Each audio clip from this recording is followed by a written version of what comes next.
I'm interested in focusing on things like the communal or the collective, or I mean, maybe it's because of my background in folkloristics. That's that sort of element of tradition and sense of belonging is really, to me, it's critical for education. Hello, everyone. Welcome to another episode of Academic Misfits. Just wanted to hold up a book for those of you watching on video.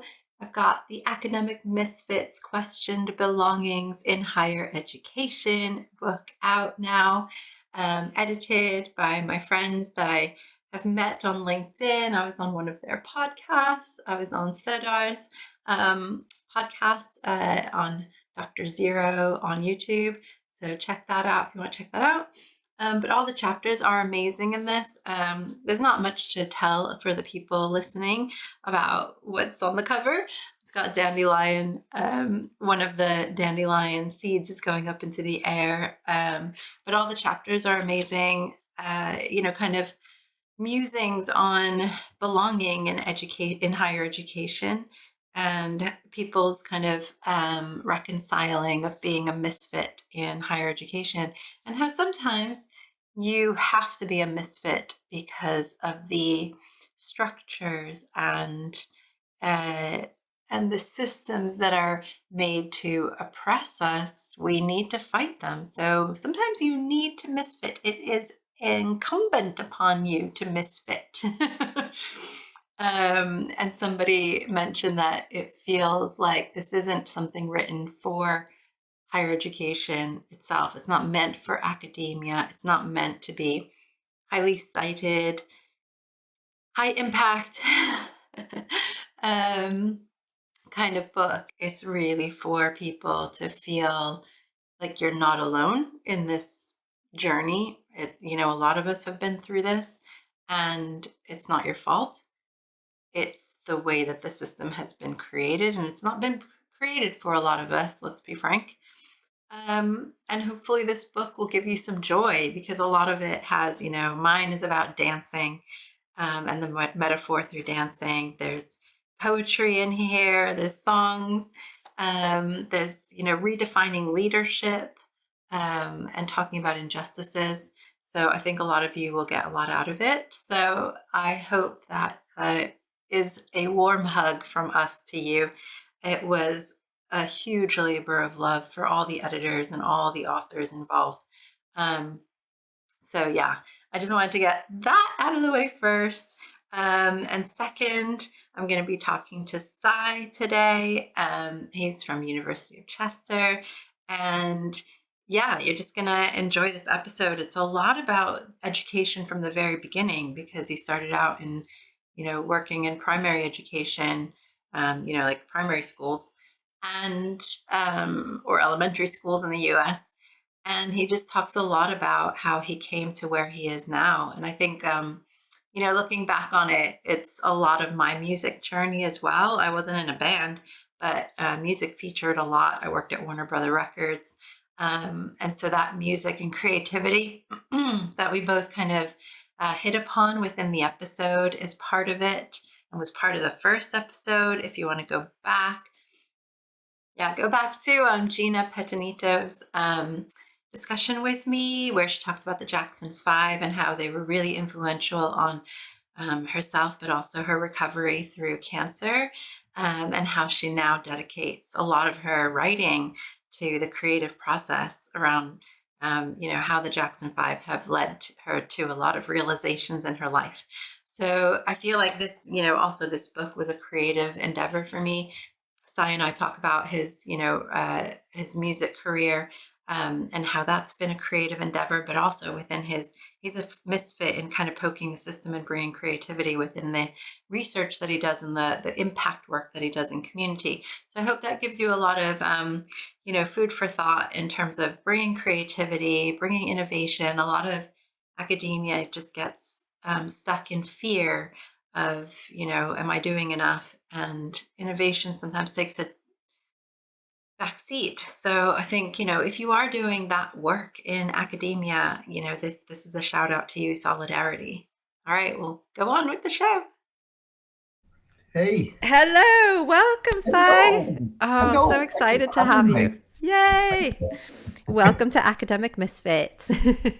Oh, it's just the right kind of place for me. Yeah, with all the conversations we've had so far, it seems like how have we not met before? I did wonder that actually. I must be honest when we were chatting last. Yeah. So I was talking to somebody who was at like the social economy club or something like that. And it was just the amazing vibe. And after the event, she said, I need to get in touch with you. So this has been, yeah, a long time coming, I think. Ah, that's kind. It's kind of to think of me as well. Yeah, I love like the mutual friends that I've made after I left academia that then, you know what I mean? They just go, you need to meet this person and that person. And Yeah, usually you wouldn't have time to meet people. And it was a long time where we were like going back and forth like emails. But we've got here. And I'm really excited to hear your story. And yeah, you're in the UK as well. We're actually not yeah. that far away and probably could have met in person. No, well, yeah. I mean, you're right. We're not far away, but I do live in the middle of nowhere. It's you have to go down quite a lot of lanes in through woods and stuff to get to me. But That's amazing. Yeah, I just got back from Finland, so I've just been back from woods and middle of uh, nowhere. And I walked to the airport actually. It was 5 miles, and I just walked it. It was beautiful, just in the snow. uh, Um, so yeah, I'm excited to talk to you. Do you want to tell a little bit about who you are? You know where you are right now, and yeah, how you got into academia, for example. yeah, sure. I mean, it's always that when asked that question, it's always difficult to know how far back in time to go Yeah.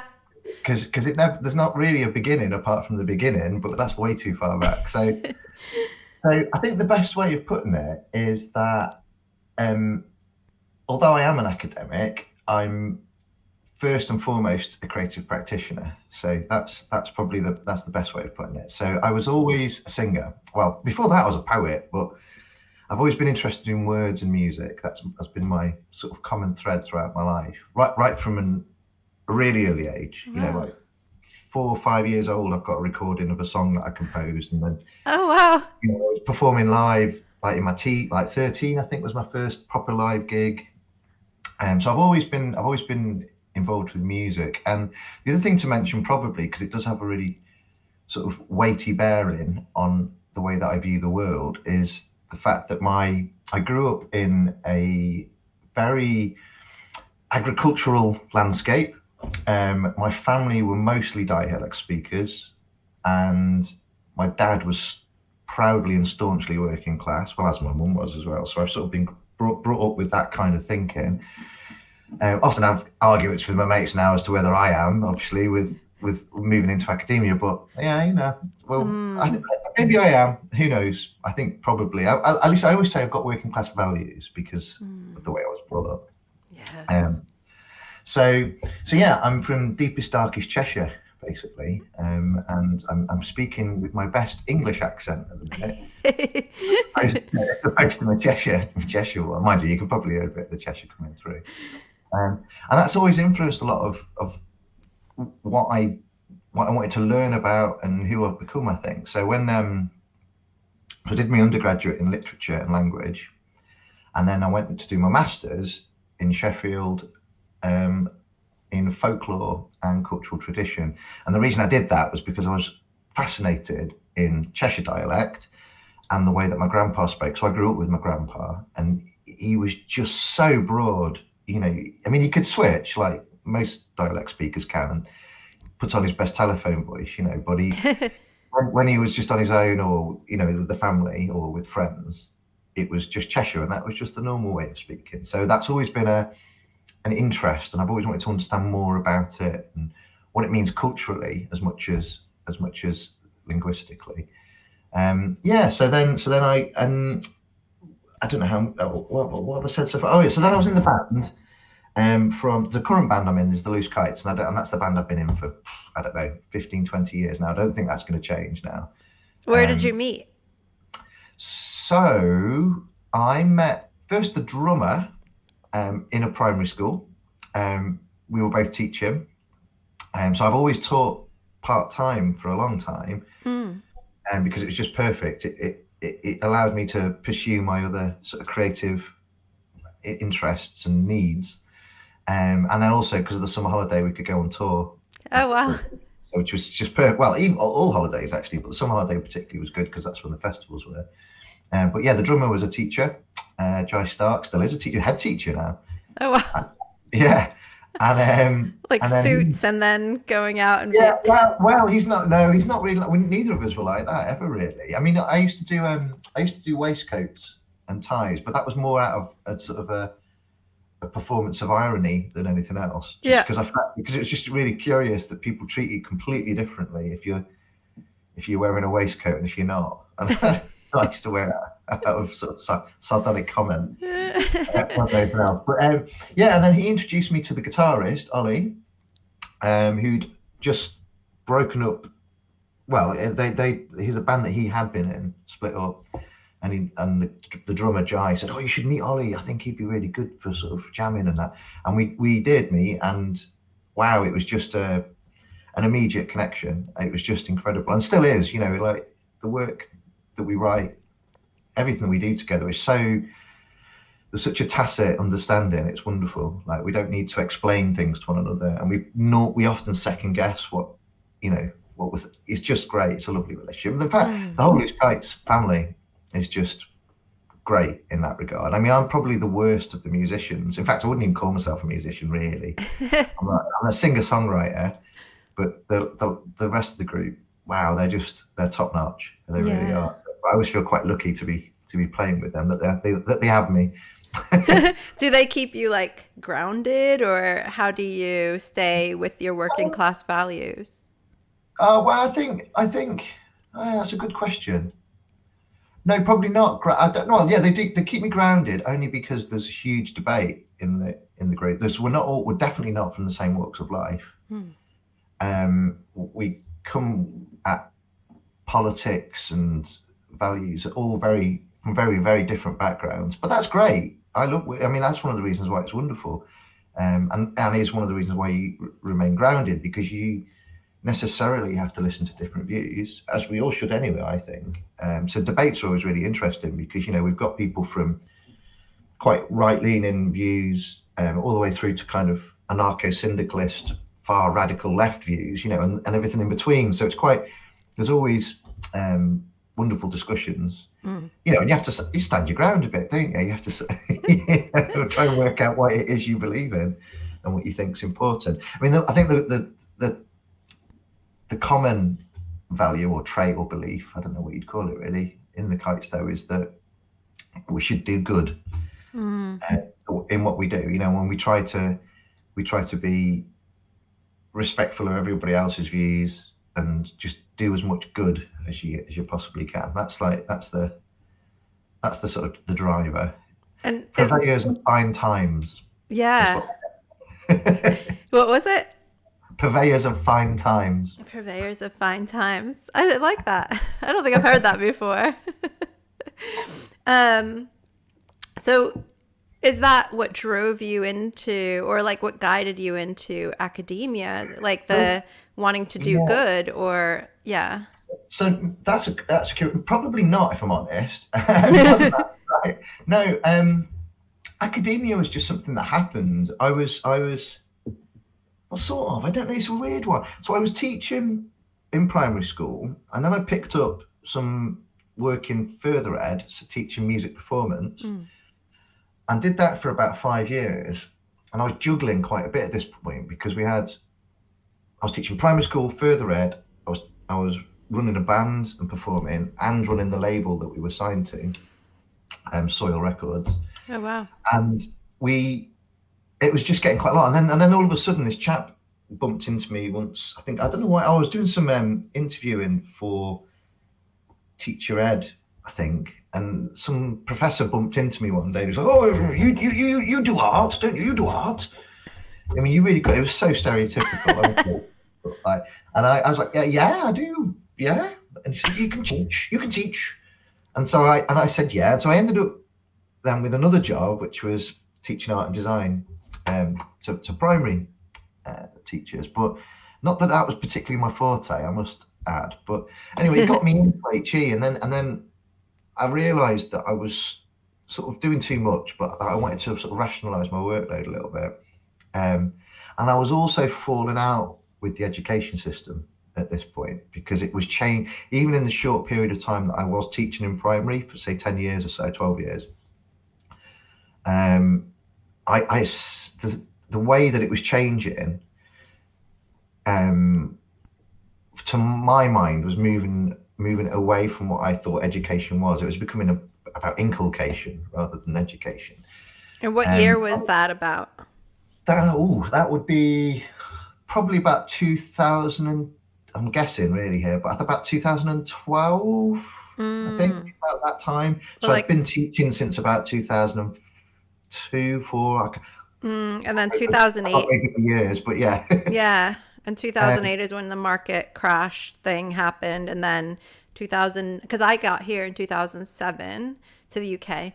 And then shortly after that was the like fees for going to universities coming in. yeah, And so it's like everything started changing, right? that's when yeah, that's when I got the job actually at uni because I remember the interview. The dean of the faculty at the time said to me, you know, what do you think we should deliver now, given that fees, are being introduced or going up or whatever? And I said, well, excellence. It should always be excellence. It doesn't matter whether there's fees or not. Mm. And I always remember that because I think that might have been the thing that swung it for me. That's what that's how I got the job, I think.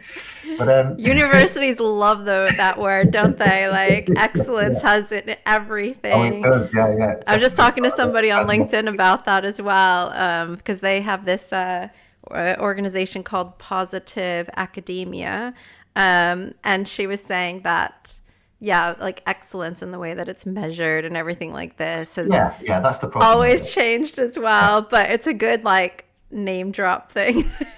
yeah, yeah. Well, you see, well, it's interesting you mentioned that because that's um, the measurement thing was part of the reason that I fell out with primary schools because I could see it. It had already crept into secondary schools. The kind of it was quite a neoliberal thing at the time, wasn't it? And still is, I suppose, in some ways. Although I'd argue that it's probably gone a bit illiberal now. Mm.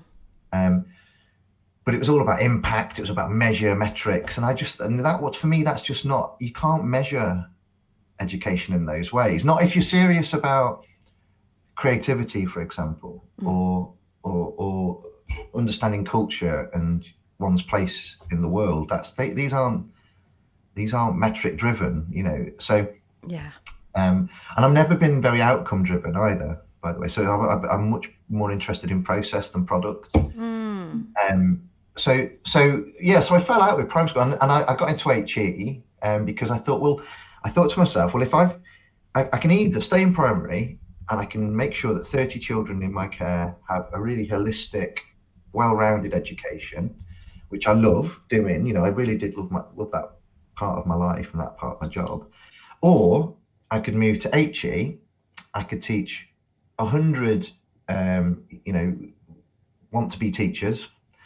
And even if half or a quarter of those go into education with the sort of holistic values that I had, the educational philosophy that I felt was really important, then they'll be teaching what would that be? That'd be like 2,500 children rather than the 30 that were in my care. So it was a numbers game in a way. I just thought, well, I'll have greater impact. Yes, that's how I went into mine as well. So I went into applied psychology. I thought about clinical psychology, right? And becoming a clinical psychologist and a therapist. But I was like, actually, if I do applied and I work with organizations that work with communities and work with children en masse, and I teach them Yeah, how to, about like how to incentivize children, how to inculcate like empathy and compassion for other people, like that'll affect all of them. And if I work with schools and alternative schools and, all this kind of stuff, I'll then have a lot of people do like in a pro-social environment than yeah, me one-on-one with somebody who can afford or who the government says is somebody to spend money on. Do you know what I mean? yeah, Which yeah, I yeah. thought was like, well, it's how I didn't get therapy because, the government wouldn't have paid for it. and I didn't have private money to Right. spend Yeah. in the Yeah. US, right? So, no, I think that's interesting that it was like a numbers game. Yeah. I mean, I'm just reflecting now whether it was a motive of trying to do good. I don't know. Maybe that was part of it, Hmm. in that little rhetoric I gave there. But But also an escape for it's all you. very utilitarian. It's all kind of, it's quite practical thinking, I suppose. Yeah. Um, but then there was also a selfish needing to rationalise, as I mentioned. Um, and yeah, and also I think I was just ready. There was two other things. I think I was ready for something a bit more cerebral in my life. Hmm. I love primary teaching, but it's not particularly cerebral. Yeah, it's like chasing cats or herding cats, isn't it? The expression. But it's that. But no, I love it. I loved it. But so I think yeah, I was ready for something a bit more cerebral, a bit more of a brainy challenge. Hmm. But also it was just that time in our lives. I think, as in the band members, where we all started having families, and so Mm. we couldn't go on tour. Well, we did try a gig with multiple families and children running around everywhere, but it was like trying to logistically it was really difficult because it's basically trying to move a village. So you've got 10 people, sort of, I think it was 12 at the time, or let's say 10. They've all got partners, they've all got say 2 kids on average. So you immediately, you've got, what's that? Is that, I can't even add it up. I'm terrible. There's 40 people, isn't it? Straight away. And then you've got the tech guys. And so you're basically trying to move 50 or 60 people around to different gigs. And it was just too much. You need one of those 70s buses, you know what I mean? When they Yeah, show that's like what we the did. That's but what it's we did. actually full. Like it's actually everybody because when they show the movies of those buses, they're just kind of like hanging out and Oh, guys no, are no. just like You couldn't move. You couldn't move, honestly. you So, wouldn't be yeah, in luxury. no, no, no, definitely wasn't that. But it was fun, but it was quite exhausting. So then we just gave the touring bit a bit of a hiatus. So we still gigged, and we focused on writing. Hmm. And I think we're only just coming out of that period, really. So the kids have all grown up a little bit, and we're starting to think about playing live a bit more. Got a new album coming out, hopefully this summer. It's supposed to be last summer, so I'm not going to say definitely or give a date because who knows? Wait, it's kind of like your PhD like thesis. Yeah, yeah, yeah. Don't It is. ask. Don't ask when it's coming. It's exactly that. But it's yeah, it should be good. It's the third studio album, so it'll be something special. That the Miracle Molecule The and miracle Meta molecule. Melodies. Yeah, I love it. that's Yeah. that's, that's the title. But so yeah, I ended up in HE, and then I taught for a couple It's of higher years. education for anybody that doesn't Yeah, know. sorry. Yeah, It's all right. I feel like in UK academia that we're especially like oh, a wonderful acronym. Yeah, yeah, yeah. You have special holiday like training days just to learn acronyms. I Yeah. had a manual, I think, when I started at University of Liverpool. I believe it had like all the acronyms. Yeah, full on glossaries. So yeah, so yeah, I did 2 years teaching undergrad. I was like the year one leader for the BA QTS, which is Bachelor of Arts Qualified Teacher Status. Hmm. There you go, another wonderful acronym. And then after that, I don't know. I think it was at this point that I realised more what I was about Mm. in terms of HE, and I started teaching the creative practices in education master's degree. And then since then, I've been teaching on the doctoral program and other bits and bobs. But in the curious thing though is only recently have I gone back to part time, and Mm. I think that in a way I think is the thing that's interesting for this chat and why I'm probably am an academic misfit in some ways is because what I realised is whilst full time was great for getting my doctorate and for all sorts of reasons, it was really difficult to pursue the things that I've always done, to be a creative practitioner and to be a musician and to do the things that I've done all through my life. It was really difficult to sort of do all of that. And it's complicated as well by the fact that my sort of academic laurels rested somewhat on my creative outputs. I mean, that's Oh kind of, wow. do you know what I mean? That's the thing that's what I'm good at, I guess. So Yeah. if I'm not able to do the creative stuff, then what does that mean I am as an academic? So it was a really yeah, it's a difficult decision to go back to part time, but I think definitely the right one. In fact, I've been so much more productive since. Mm. I mean, it's only been a year and a half, to coming on 2 years since I went back to part time, but well, I'm loving it. I've got a far better balance in terms of work life, sense of well being's way better, so much more positive. And I'm producing all sorts, poetry, music. I think I've just written like 3 chapters last week. It's just crazy, like for Wow.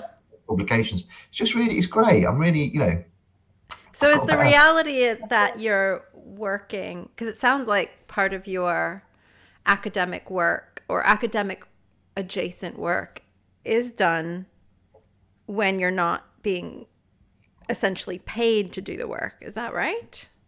Yeah, basically, yeah. I mean, you could reduce, yeah, you could drill it down to that.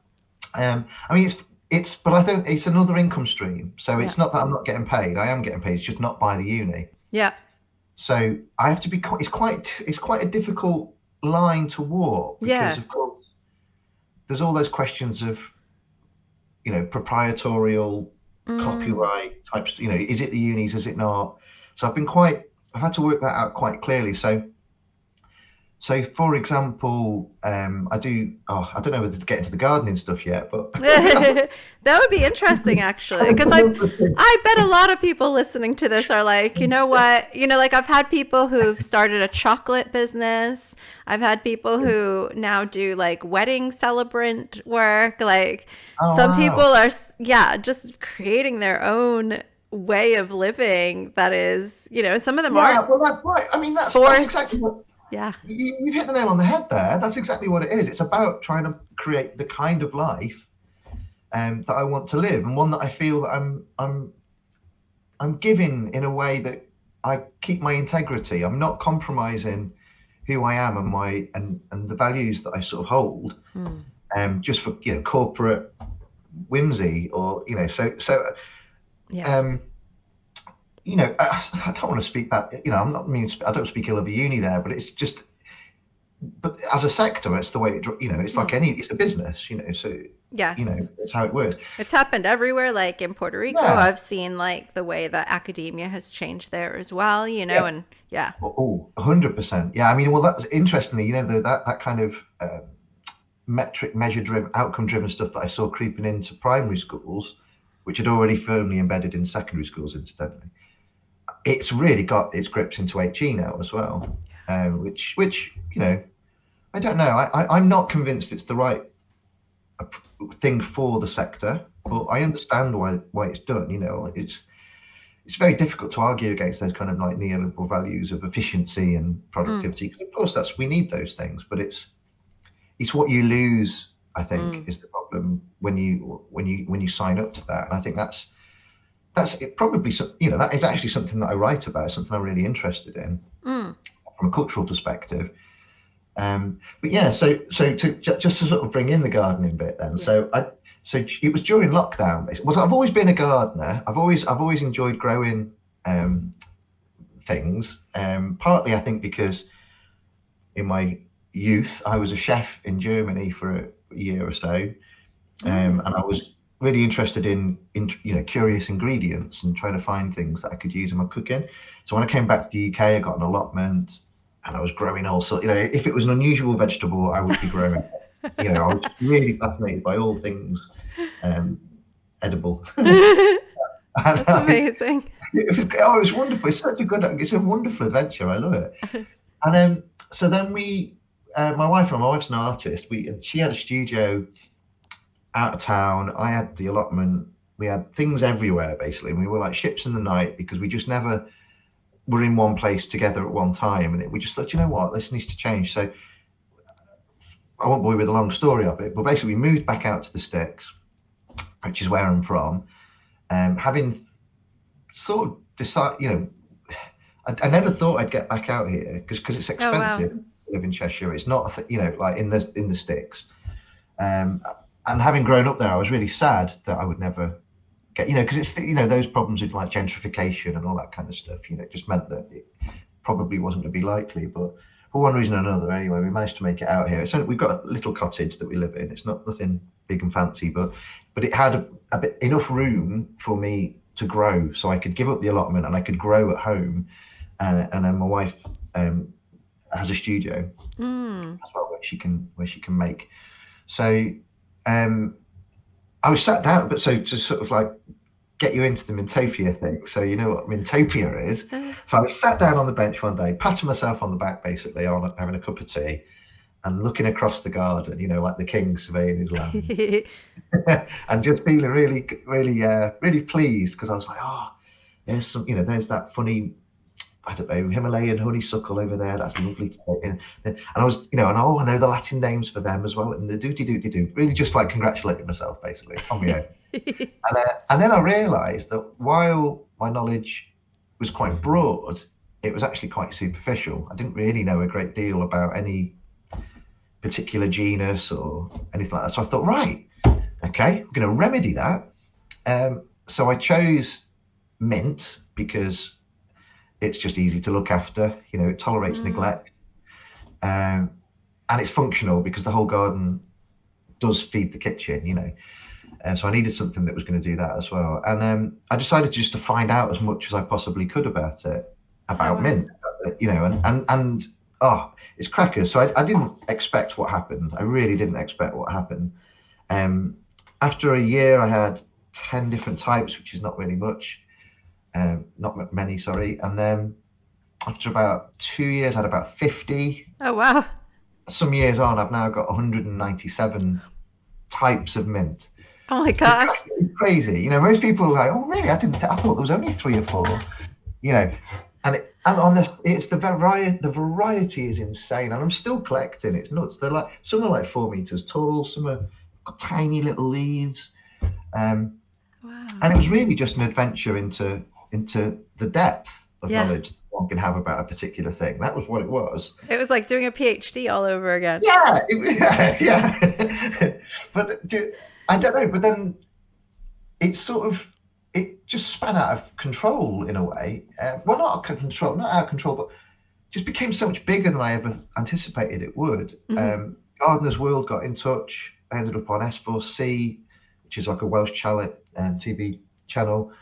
I mean, Gardener's World obviously is like the pinnacle of gardening. I mean, it's crackers. Amazing.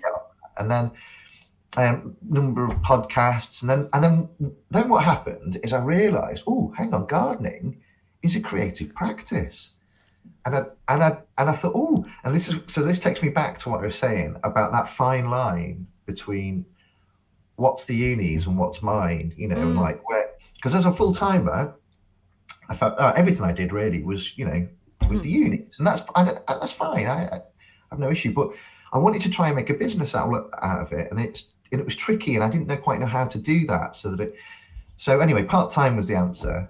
It's allowed me to pursue these interests, but simultaneously serve academia. You know, so I can write about the benefits of gardening in education, for example, or the benefits of gardening for personal well-being, or, you know, there's all sorts of wonderful spin-off publications and spin-offs that you know I've been able to sort of conjure out of the gardening side of things. And so yeah, I've really enjoyed it. And the link, it sounds crazy, but the link between gardening and music as well is not a massive jump for me. Wow. I think it's just the same, really. I mean, I wrote a paper recently about gardening in art and design, and the similarities, you know, because you're playing with color, you're playing with texture and form in gardening as you would if you were painting or creating a sculpture. But the difference for me, though, is that with the garden, you also play with time, and that is music then. So actually, you know, they're more similar, I think, than art. Like art and design and gardening is close, but music and gardening is ridiculously similar. That's so interesting. I remember, was it in Liverpool? I think there was a museum. I want to say it was the Tate, that had a room that had like herbs of every day of the year, and you could walk around the whole thing for 365 days. Oh, and wow. They had like a or was it every month? Anyway, it was very time oriented, and it was based on our the history of humankind and Oh wow. which herbs. Yeah, I probably have the booklet somewhere because I think I Oh yeah, kept I'd be it. interested in that. Definitely, I'll definitely. share it with you.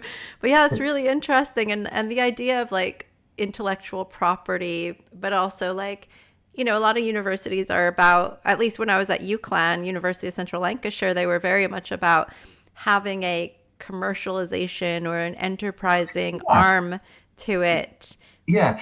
Well, that's the route I went down with my associate profship actually. Oh. Was enterprise and innovation. That's the thing that I'm curious. But you see, the thing is, I'm really interested in social value and social impact. Mm, And you can quantify that in money if you want to, but it's not really what I'm about, and it's not what I'm getting at. yeah. So it's quite, I think sometimes that can be quite a difficult thing to translate or interpret or present even. um Chester's great though, I must admit, on that front. They've been fantastic in recognizing what I'm doing and what I'm achieving. And actually we're using the mint growing Mm. uh, idea, um, for in the institution as well. Like this, it's really interesting actually. A lot of the international students really move towards the mint plants that which we grow at on the uni site at Exton Park. It's really curious. Do they Yeah. know? Do you learn from the international students that you have anything We've new not set, that do you know you what? try? To date, we've not actually set a project up to do with it. So far, all I've done is I've donated to the gardening team, and they've done a great job of sort of curating the mints, and they were outside sort of one of the main buildings on at the Exton Park campus, and it was just really curious watching people who interacted with the mints. Hmm. And it was just, it's been a really interesting. But I'd love to. I mean, that is definitely one thing that I'm really keen to do, is actually see, well, what benefits can growing have in HE. I think that would be, it's a project that's, should have been done a while back actually, to be honest. But I've had that many things on, I've not got around to it yet. Well, I mean, the pandemic was like rife with people being like, "I'm gonna grow my own whatever," you know what I mean? So I it's think, it's well, that's when it interesting. started. That's when it started for me, and I think, if I'm honest, I think it was probably the pandemic that made it successful. Really, not my harebrainness, but because everyone was sat at home thinking, well, what can we do? I'm looking at my garden. Oh, I can do that, and yeah, it was to the point that I set up an online shop and I had to shut it down because there was too many orders. I couldn't Wow. deal with the amount. But I mean, bear in mind, I'd only just started. It wasn't like Yeah. a fully fledged nursery or anything like that. I was just doing little rooted cuttings, and it was quite, it took quite a lot of time just for me to do it. But yeah, I mean, it's been brilliant. It's been such an adventure.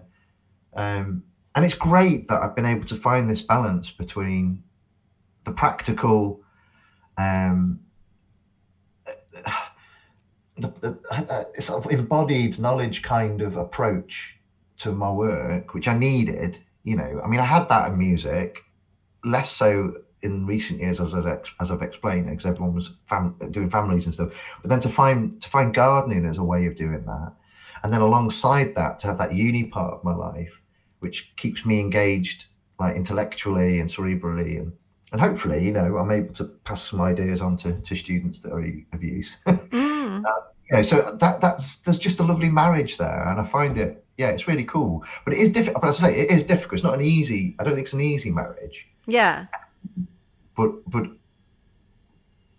but yeah, no, probably are, they are comfortable bedfellows.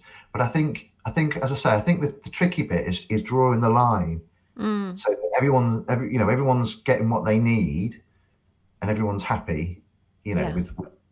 with that. So that was the tricky bit, I think. Did you have to But come up with that on your own, or did you have any kind of like guides or mentors, or even like a rep somebody who represented that to you, where you were like, actually, uh, maybe there is a line I can try to navigate or draw?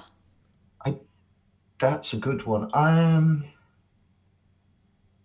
don't know. I think I probably just carved it myself, if I'm honest. So there's no model in like, I don't think so. No, because the sort of I don't. and should there be like, should we have different models of things that can happen? Well, yeah. Well, there's a really interesting question. As like, so yeah, I think the answer to that is yes. Yeah. And I think there should be different models. But I'm just trying to think if there was anyone. I mean, I've had mentors, definitely, lots of mentors. All from academia actually, Mm, not from elsewhere. They've all been from academia. And they've been amazing, and really benefited from their wisdom. Um, but in terms of that, I don't think they ever advised. I mean, they supported me when I made the decision to go part time, but I don't think anyone else suggested it because I've just always felt that it was the right thing for me. mm, Because I did it all the way through, like all the way through my 20s, most of my 30s. No, no, no, part of my 30s. Sorry. So full time for working for an institution was quite a new thing for me when I moved into HE. mm. But yeah, I don't think. But going back to I think it's really interesting though that there should be different models. I think there should, yeah. But I think this is quite. How do I put this? I think that's quite an interesting sort of socio-political point though as well, because I think we we we need to sort of maintain that kind of malleability in society because for me that's how creativity happens. That's how innovation occurs. That's how tradition stays alive. Mm. It's by remaining relevant, and you don't keep relevance unless you try stuff out and you make mistakes and take risks. And I think there's always a danger of not doing those things. Not taking risks, not trying stuff out. If you become institutionalized, um, and you're a cog in the machine. Not that that's a wrong thing either. It's absolutely Yeah. fine to do, but it's just obviously the machines need to move and they need all the working parts to click properly and efficiently and effectively. But it is difficult to do things differently, I think, in systems that are, a kind of a one size fits all Mm. thing, really. Um, Again, I understand why they are, but it's just that I don't think it's necessarily conducive to thriving. Yeah. Does that make sense? It's hard to explain. Like, so yeah, so I don't. Yeah. I mean, I So, guess I'm asking you to solve like freaking capitalism, right? And like, yeah, it's a tricky. I mean, do you know what book I really like is The Dawn of Everything by Graeber and Wengrow. Really, sort of just in terms of sort of socio-politics, that really spoke to me, that because it showed that not only is it possible to lead different kinds of lives where we have different sorts of responsibilities and so on, but it's also um, there's also a historical record that shows that this is something that's always happened. Societies around the world have existed which aren't hierarchical. They're not driven by capitalism. There's all sorts of different systems and modes of thought, and I think just knowing that it's possible, mm, is a powerful thing. But then trying to enact it or carve out a path for oneself with that in mind, that's the tricky bit. yeah. I've just been lucky, I guess. I've always known that I'm a singer. I lived, I live and learn through song. That's like, that's how I am. And um, I think gardening, I suppose, in some ways I've discovered a bit later in life, but it's still the same. It's still a creative practice in the sense, and that's what I have to do, and hopefully, and that's what I give. That's hope, and long may it continue. That's what I'm able to offer to HE, Yeah. um, and that's what I've had. We've had awesome course. I mean, we've been really lucky on the run at Chester where we've had that Chester practice, the creative practices and education program was just cracking. And we've got a really nice couple of modules in the doctoral program as well, which focus on that, on cultural practice, on creative practice.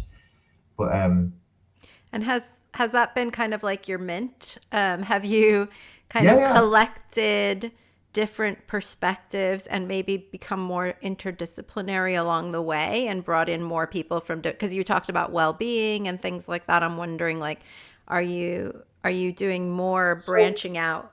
yeah, I've written quite a bit on well-being in the past and worked with clinical psychologists as well. Yeah. It's funny you mentioned that before, but and I do like going down that route. But I don't know. I think I'm interested in focusing on things like the communal or the collective, or I mean, maybe it's because of my background in folkloristics.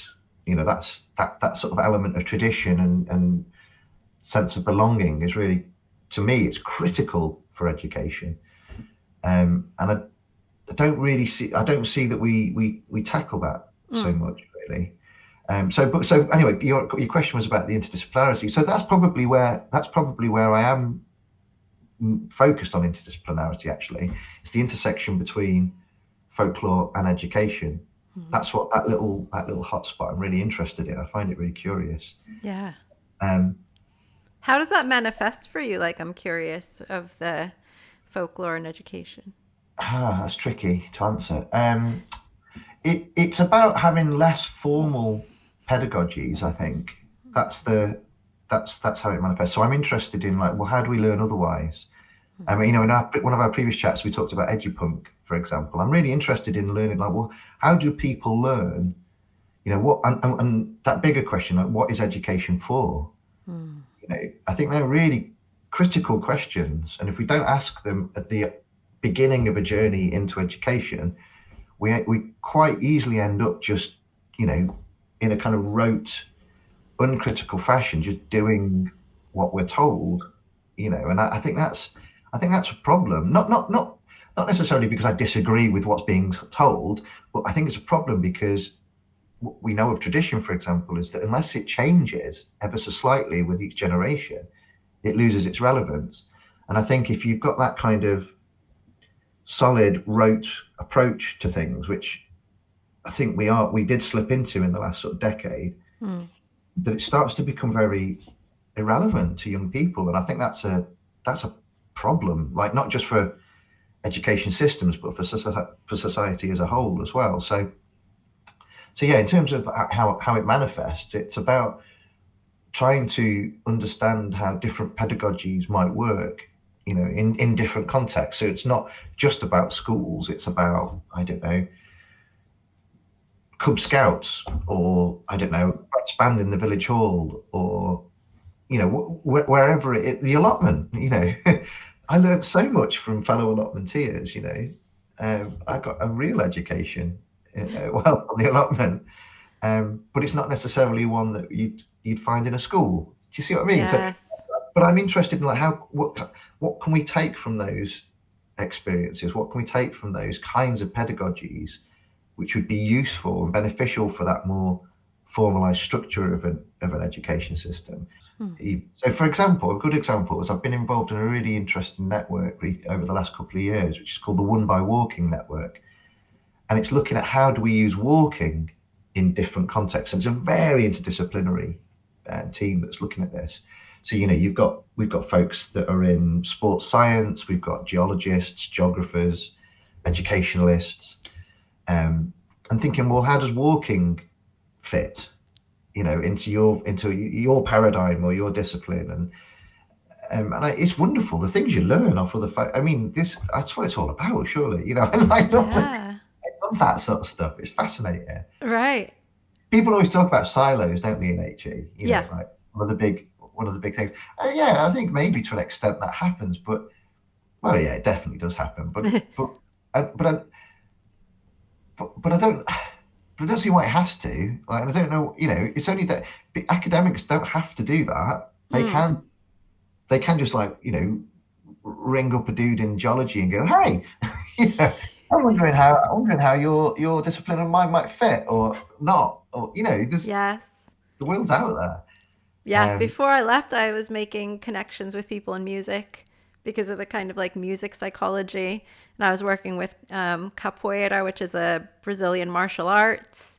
and they work a lot with young people, young like unaccompanied minor refugees, and using capoeira and movement and culture Yeah, as an instrument for them to learn about balance and balance in their lives as well, and to learn a yeah, little Portuguese gives them a little bit of linguistic flavors of different cultures, and learning restraint through the way that capoeira is a communal, like a caretaking of your community. It's not I'm going to fight and take you down. It is actually caretaking of a whole yeah. So community. that's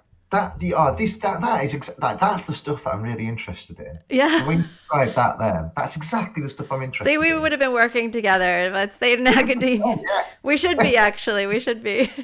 You said the word caretaking. That's gardening. Right. That's what it is, isn't it? It I is. love that kind of approach. So there's a wonderful chap called Dennis Atkinson that wrote a book called The Pedagogy of Care. Oh, wow. It's just, for me that's surely that's what we've got to do. We've got to try and work out ways of looking after people and making society a better place. And yeah, and all right, more profitable. That's fine too. I'm not against you know everyone trying to earn their crust or whatever. But I think when the driver becomes about, well, get this degree and you'll get this job. If that's the linear narrative that we peddle, I think for me personally, that's problematic, Mm, because education for me isn't about getting a job. mm. It's a benefit. Often you do get a job as a result of a particular qualification or something, but I take a far more kind of don't know. I always turn to John Dewey and sort of progressivism, but I'm really interested in sort of social reconstructivism and existentialist notions of education, because I think it's about what it does for a person as much as it is what it does for society, or community. I think you know it allows you to realize things like who you are, for example. Like identity formation, social cohesion. All these things are part of education. Mm. I think if we reduce the notion of education to this will get you a job, I find that I do find that really troubling, actually, Yeah. because it's so much more. It's so much more. And there's a Um, lot to be said. I mean, sometimes, not just academia, but, the silo idea and the kind of lone genius of the way that we talk about excellence as well is, I think, yeah, counter to what you're talking about. 100%. But yeah, I think I forget what I was going to say, but I was Oh, talking, yeah, I was thinking about like that communal aspect is actually really beneficial. Oh, I just read something about how what's going on in the US is terrible right now. With people taking over the government and things like that. But somebody said, me and my husband decided to kind of take more time, like maybe going part time, take more time to ourselves and not try to get as much money, so that we would have time and space and mental energy to give yeah, more to our community. And it meant that we didn't have the kind of like nest egg or like the safety net in our bank account. And one of our appliances like broke and we didn't have the money to pay for it. But they were like, because we'd spent so much time on that social, I don't know if you call it social capital, but because we'd spent so much time nurturing our relationships within our communities, people went, oh, I'm a mechanic on blah blah blah, I'll just come fix it for you, don't worry about it, because you've yeah. given so much to us. And I think I don't know what that's called, and I'm still mulling that in my head, but speaking to That's you, just it's that community, there. That's right? just community. I mean, But that's how you I get money, as like, it's not money, but you know what I mean, that tell is you, yeah, exactly. And I feel like yeah, there's not enough about, there's all this like hoarding of yeah. of wealth with some people. And I think like there is a benefit and a value to going, I will take less but I will actually have more. 100%. Exactly that. Exactly that. personally, I'm really interested in that community level because obviously community is different than society. They're different things, but I'm really interested in community as a kind of as a focus of productivity. For working for a community, giving, serving even. Um, If the universities are in those communities, they sit within those, they, benefit from being within those communities, then they need to give back in some way. And there needs to yeah, be more reciprocity in the way that you're talking are about. they? That's a one. That word, I'm so in love with that word at the Mm. moment. Um, that and regenerative practices. They're the two Mm. things that I just keep turning back to all the time. It reminds. Do you know who it was? It was Kimmerer Wall, Braiding Sweetgrass. Oh, yes. I love That book. that. It's a wonderful book. I was so taken by it. It's just beautiful. Um, but yeah, I think that's really. Do you know what though? That idea, that reciprocity, regenerative, all that sort of thinking, it's really difficult. I would hate to be a vice chancellor in this current Mm. environment, in this world, like at the moment. And to make the sorts of decisions that institutions are having to make. Equally, politicians and governments. You mentioned the states, and what's going on there at the moment. I mean, all these things are really. I mean, goodness, that balance between well, I don't know how to put it, like, but the balance between sort of community growth, um, you know, acceptance. Also, there's so many things going on. Like, and I just find that I would hate to be in having to make those kinds of decisions. And I think, like, fundamentally, like, I've been asked to deliver a few sessions at universities about, like, coping with failure, or do you know what I mean? And as you're saying, it's, there's a worry for kids throughout all of education of getting things right. Yeah, And there's a lot of, like, punishment that happens if you don't get things right. And I think it then permeates into, that paper was rejected, or that, whatever it is. And it's, I think there is that, as you said, innovation and creativity happens when there are failures, and we should be welcoming them as, like, yeah, oh, I've learned something. yeah, Your yeah, business where you were, trying to ship things too early, yeah. you learned a lot from that, and that probably fed into the way that you run a lot of projects, and so it's sad that we're not able to take that and go, no, it's a good thing that you fail, or you know what I mean, like allowing that Yeah, time. And yeah, 100%. I mean, what I'm about to say seems a bit, but you forgive me though. Like, I always get annoyed that we have to give grades. Like, and I know of that we need course to you give do, grades, because but like, nobody likes the marking this, season. but like, in a way, it sort of detracts from the value again Mm, of the learning experience. Now, I get there's a need for it because otherwise the whole system falls to bits. We need to be able to. I get that. yeah. But on the other hand, I just think, well, if students all they do is focus on the number that they get, the grade that they get, then they miss the point of actually, of the learning experience. It's process over product, isn't it? It's what I'm getting at Yes. there, because it's about, well, what's the feedback say? Don't forget, forget it. You always feel like saying, just forget the grade for a minute, just forget it. Like, let's look at what you've learned. Let's look at how you've learned and what's been valuable. Yeah, it's funny. I mean, We only do that in the Viva, in the final part of doing your PhD thesis. I feel like that's the part where, at least my student yeah, who I just, my last student, she's passed her Viva, she's now doctor. And I met with her a couple weeks ago. We had lunch, to celebrate for her, even though I'm not her supervisor anymore, but, she was my student. And she said, oh, wow, I didn't, everybody told me that I should just relax and enjoy it. And I thought they were absolutely bonkers. Like, what do you mean? And she said she actually enjoyed it because it was about the process. You know what I mean? yeah, And yeah, yeah. that's although the whole thing is stressful and maybe could be changed, but like but that's what it's meant to be about, right? Yeah, but I think Yeah. you could do that all the way through Yeah. education. That's that would be a remarkable dream for me. But like if it came true. But I don't. Yeah, but it's difficult though. How do you set up a system like without? I don't know, without grades. I don't know how you Yeah. do it, like not in a formal way. Yeah. Obviously informal learning doesn't really care for that kind of stuff. It's just about there's an element of mastery, I suppose, but it's not. Mm. It's not about credentialism in any sense. Yeah.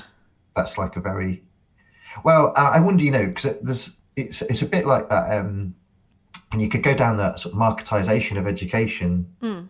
type route, couldn't you? Sort of Ivan Illich and Yeah. uh, maybe even Yes.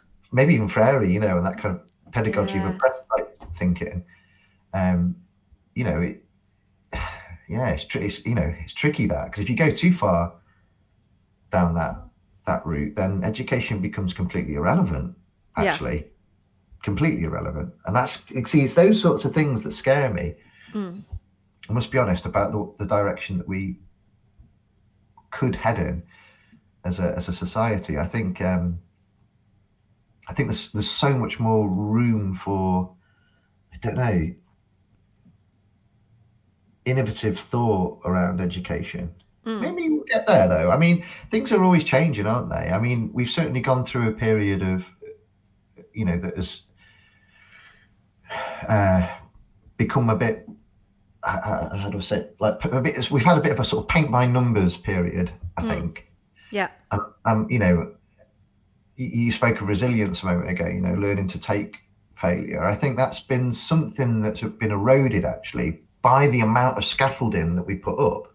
Because sometimes, if you're given success criteria all the way through your education, all the way through your life, and then all of a sudden you don't have them, Mm. to succeed, you, you don't, you're lost because you're like, well, what do I need to do to succeed? If you haven't got the if you've always been fed success criteria Yeah. and then you don't have them, I think and you see that sometimes. I think Yeah. in all the sort of education sectors, Mm. really tricky, man. I never know what direction we're going to go in, but I do think though that it's all really closely tied to sort of sociopolitics, like and Yes. how we how we decide what we want to be Mm. and what we want to do. And I think that as long as we can try and keep those conversations um, fruitful and respectful, I think we'll be all right. But I do, the minute conversation starts getting shut down, I think that's a complicated becomes a complicated situation. Yeah. You know what I mean? You see that, don't you, Yeah. in politics particularly? Mm.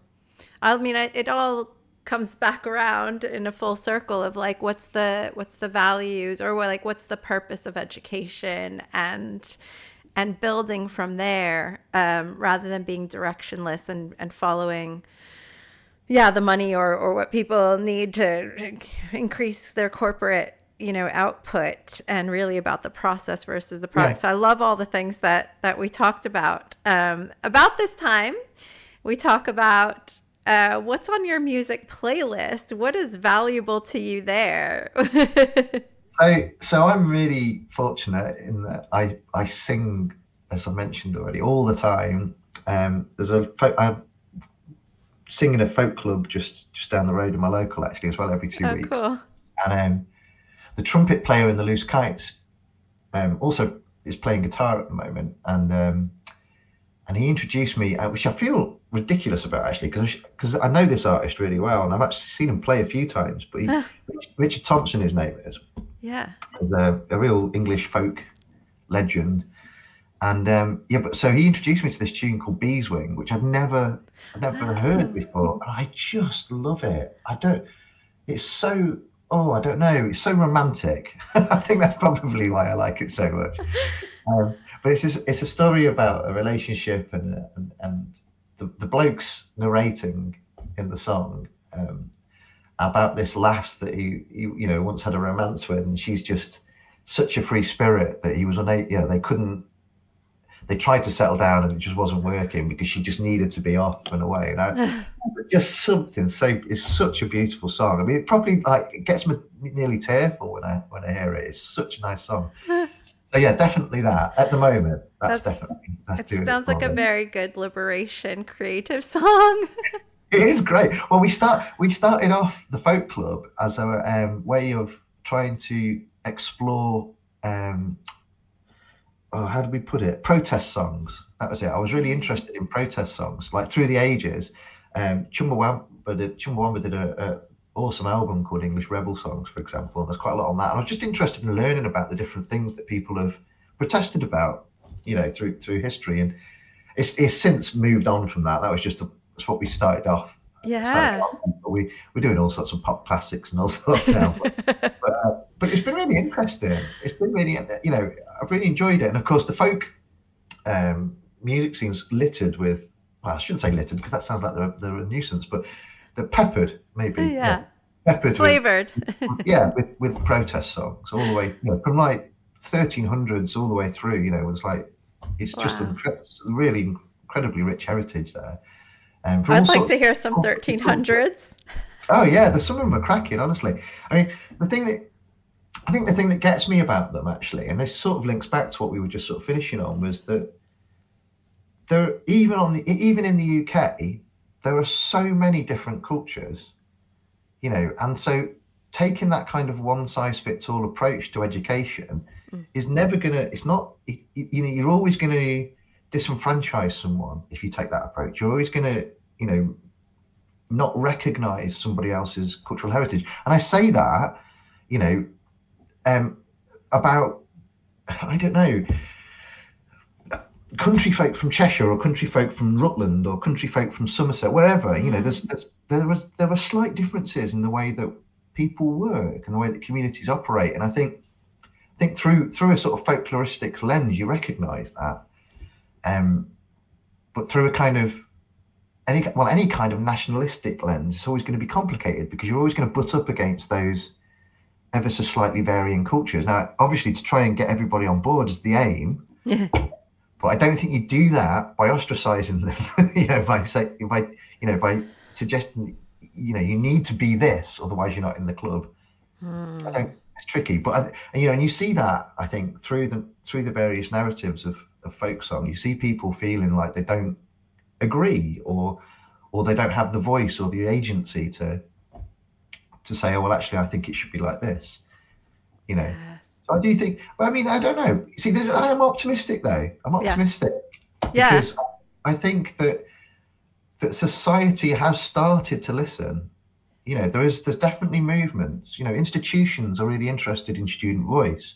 There's all sorts of ways that things are actually moving for the better. I mean, whether it's just instrumental or whether paying lip service to the idea, it's hard to say, isn't it? It's early Yeah. days in this shift, but I'm really hopeful that Mm. that that we're moving in a positive direction. Just got to Yes. keep on listening to each other. I think that's the trick. That is I'm not, totally. I'm not, I'm not presuming that we're correct. Yeah. Being suspicious of certainty, those sorts of Yes. things. Humility. I'm absolutely Yeah, loving that word right now. yeah, absolutely. Yeah, it's really cool, isn't it? Oh, it's so good that we have you in academia, and I definitely see us working together in the future. So thank you so much, Si. It was great to have you. Oh, it's my pleasure, Luna. Thank you. Thanks so much.